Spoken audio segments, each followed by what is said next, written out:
കാട്ടുമരത്തിന്റെ കൊണ കൊണച്ചേ കാട്ടുകുരുവിൽ കൊണ കൊണച്ചേ.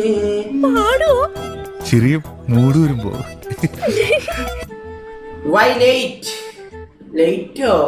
അത് ചോദിക്കാൻ നീ ആരാ?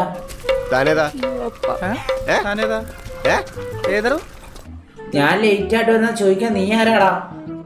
നിന്റെയൊക്കെ വീട്ടിലോട്ടാണോ ഞാൻ കയറി വന്നേ?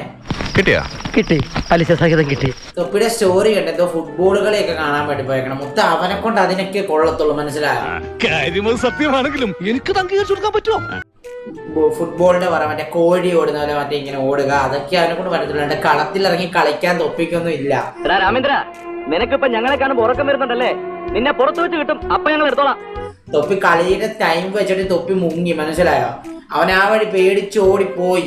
നീ എന്താണ് ഇങ്ങനെ പേടിക്കണത്? അങ്ങനെ പേടിച്ചു പോകുന്നവനൊന്നും അല്ല ഞാൻ. അവൻ ആ വഴി മുങ്ങി, സംഭവം പറഞ്ഞാൽ മുങ്ങി ആ വഴി. അവനതൊക്കെ നടക്കത്തുള്ളൂ. മുത്ത നമ്മളായിട്ട് മുട്ടാനൊക്കെ ഉള്ളതുണ്ട് തൊപ്പി. ഇതുണ്ടാ ഇതിന്റെ ഇടയിലില്ലേ കഴുത്തിറക്കിട്ട് ആവണ കാണും എനിക്ക്. പണ്ട് 2018 ഓഫ്ലൈൻ പ്ലേയേഴ്സിനെ അടിച്ച് ഷോ കാണിക്കൽ അത്രേ ഉള്ളു തൊപ്പിക്കൊക്കെ പറഞ്ഞിട്ടുള്ളത്. ചുടോ സജി, അതൊക്കെ പണ്ട് വരക്കാലത്ത് കേട്ടാ. നീ പൊക്കാൻ പറ്റുള്ളൂ, പ്ലേറ്റ് വെച്ചിട്ട് വാങ്ങി. രണ്ട് ഇപ്പൊ വന്നവരുടെ മുട്ടിക്കഴിഞ്ഞാൽ മുട്ടിക്കഴിഞ്ഞാൽ മുട്ടേലായി. ചുമ്മാ പറഞ്ഞായിരിക്കുമല്ലേ? ചുമ്മാ പറഞ്ഞതാ, അയാള് ശരിക്കും പറഞ്ഞതായിരിക്കും. ഈ തീട്ടക്കൈയാണ് ഞാൻ യൂസ് ചെയ്യണം. ഈ തീട്ടക്കൈ യൂസ് ചെയ്യും. ചോറിന് കൈ യൂസ് ചെയ്തില്ല അവരടിക്കാൻ തീട്ടക്കൈ യൂസ് ചെയ്ത് ഇങ്ങനെ ഒറ്റയ്ക്ക് കളിക്കും.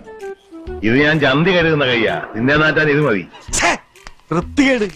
ഒരു കൈ യൂസ് ചെയ്തില്ല, ഒറ്റ കൈ യൂസ് ചെയ്ത്, അതും ഇടത്തേക്ക് തീട്ടക്കൈ യൂസ് ചെയ്യണം, മനസ്സിലായോ?